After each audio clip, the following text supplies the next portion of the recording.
to introduce Professor Kevin Lomas.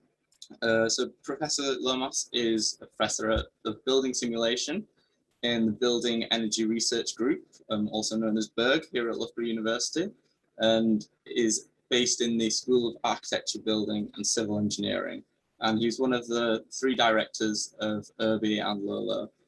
So yeah, I will hand over to you, Kevin. Thank you. Thank you very much. So I'll share my screen, hopefully, now. But before I do that, firstly, in person, I'd like to welcome all of you to our 8th LOLO ERBE student-led conference. LOLO and its successor ERBE are centres of doctoral training, originally a collaboration between UCL and Loughborough, the director at UCL being Bob Lowe. But since the ERBE CDT was created, we've been partnering with Moray in Ireland, which is a confederation of many institutions that do research in the area of building energy resilience. So I have a few things to say by way of introduction, but before I share my screen, I think it's worth me drawing your attention to the excellent introduction to the whole area of energy resilience that was made by Professor Lowe, my director colleague at UCL, in the brochure that you have giving the programme for this conference. And his thrust there was that things are moving so fast when it comes to the energy transition, that really academia can be scrambling to keep up with the advances that are going on in industry.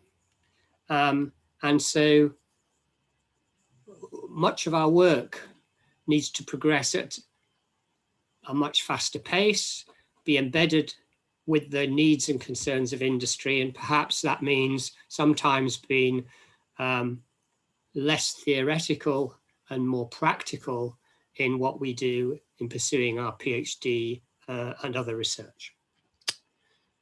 Okay, so I'll share my screen now.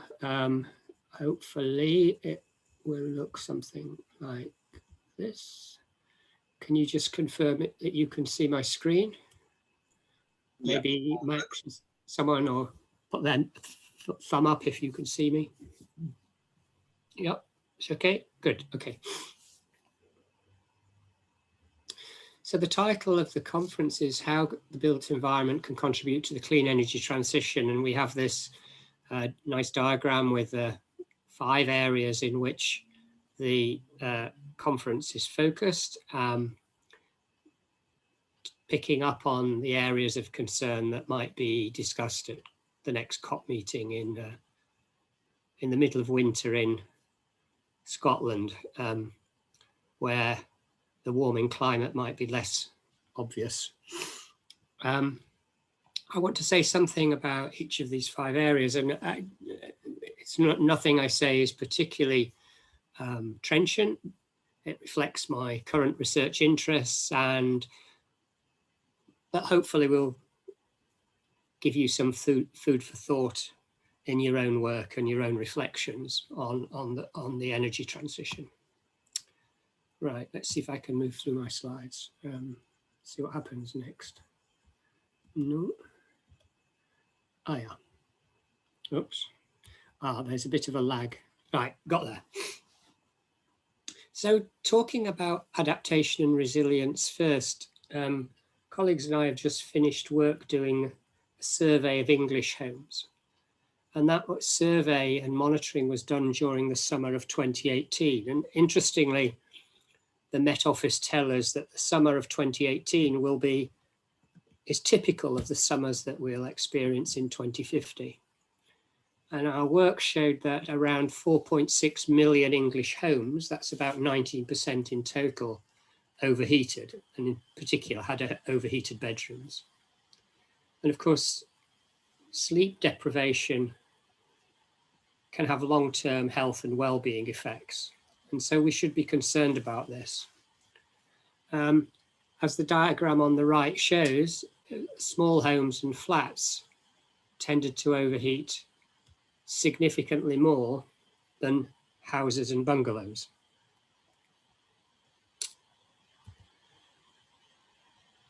In the industrial strategy that the government is promulgating, off-site construction is touted as one of the main directions of travel to improve the quality and speed up the production of new housing. And on the right, you can see a diagram of some off-site construction produced dwellings.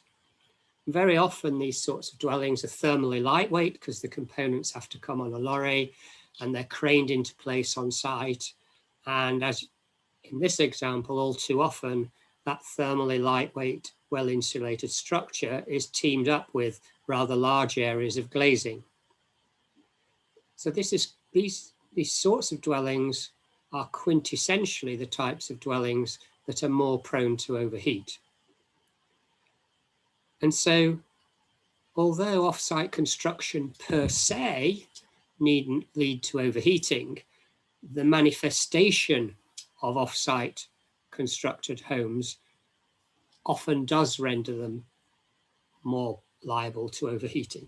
So I asked the question whether our policy trajectory in this area is helpful, and or how we might think about off-site construction so that we don't precipitate the unintended consequence of overheating. And a particular interest in this conference, and perhaps in architecture practices, and when we're thinking about nature, is to consider whether passive solutions, shading devices, tree planting, separating dwellings from vehicles, introducing cycling, might be one way of solving the problem of overheating in flats without introducing air conditioning. This, by the way, is just a newish development, 10 years or so old, in Dalston in North London.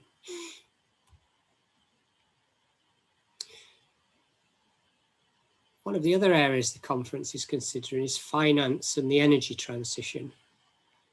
So buildings are responsible for about 20% of UK greenhouse gas emissions, and dwellings consume about 29% of all UK energy. But the nub of the problem we have in tackling these large numbers is that energy is cheap. Those in fuel poverty might not think so, quite rightly, but in historical terms, the price we pay for energy is relatively low. But energy efficiency measures in retrofit are perhaps not so low. And in the past, there have been various finance schemes, the Green Deal and so on, and they haven't been tremendously successful. And yet we're talking about introducing heat pumps to decarbonize heating of homes. So this house on the right, I know very well. And it's interesting to contemplate the cost of energy efficiency measures against the cost of heating and powering this house, and where heat pumps might fit in.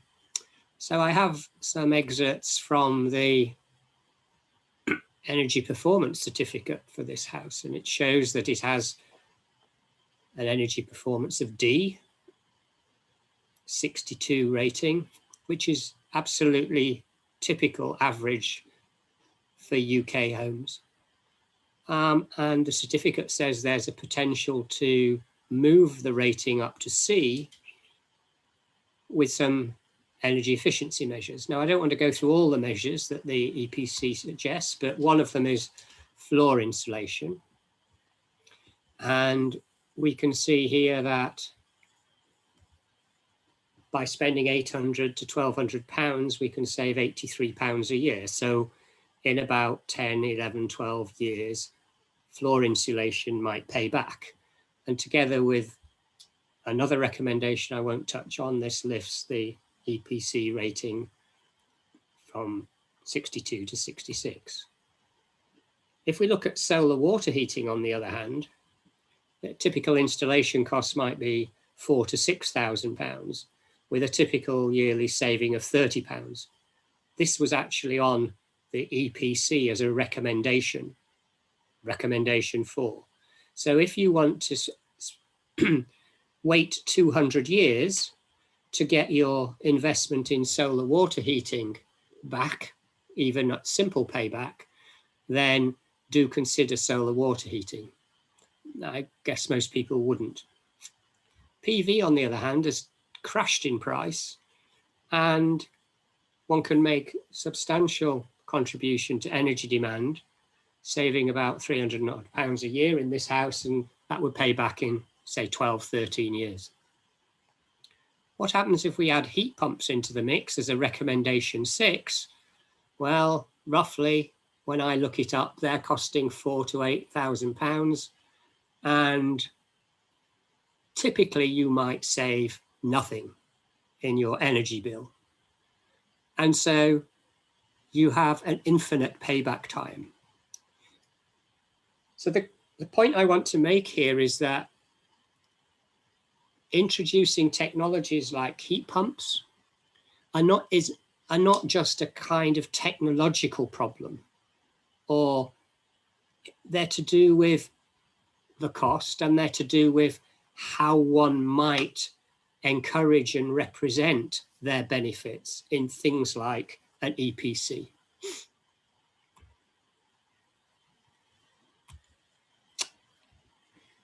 Clean transport is another of the topics in this conference, and at the top on the left, you can see some of the benefits that we all know of. In the past, because vehicles were oil powered and homes used gas and electricity, in a sense, the two areas of the economy could be treated in isolation. But right now, of course, vehicles will add a load on the electricity infrastructure, and that will substantially increase electricity demands at the home, put pressure on the local network. And there's, of course, interaction with any embedded PV generation in homes. And so we get into the area where the power to the built environment becomes intertwined with the powering of transport.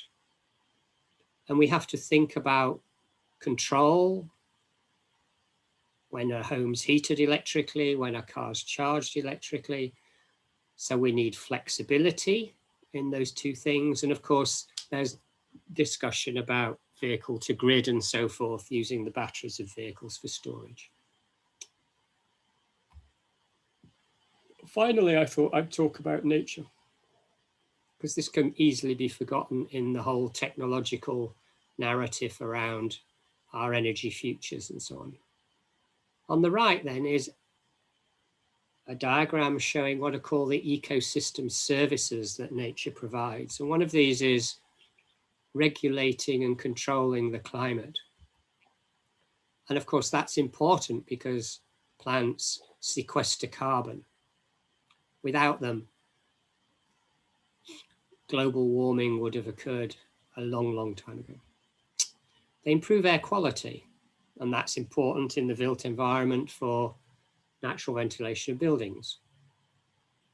Plants create biomass, which is a source of low carbon fuel, and they help purify rainwater and our own wastewater. And of course, power plants require fresh water for cooling in their operations. But we as human beings are pleased that nature gives value to our existence, creates a place for recreation and so on, and improves our health and well-being. So there are various relationships between nature and the built environment and its energy demand. And there are some stark examples that one can look at. This is a city in China, which I've been to more than once, which I won't name. But you can see the consequences of not thinking clearly enough about preserving the natural environment in and around cities. This is, by contrast, Queen Elizabeth ex-Olympic Park in London. So, coming to the end of my introduction, the clean energy is here, and the challenge is making it happen, and making it happen fast. And those of you who are doing a PhD have got 4 years in which to make what you do count. So I want to thank, in finishing, the organizing team, the coordinating team for the conference, who have been introduced to you before. And I thank them on behalf of myself as the director at Loughborough, Brian O'Gallagher in Ireland, who's the director at Marai, and Bob Lowe. And I hope you have a good day. Thank you very much. Cheers. Thank you very much, Kevin.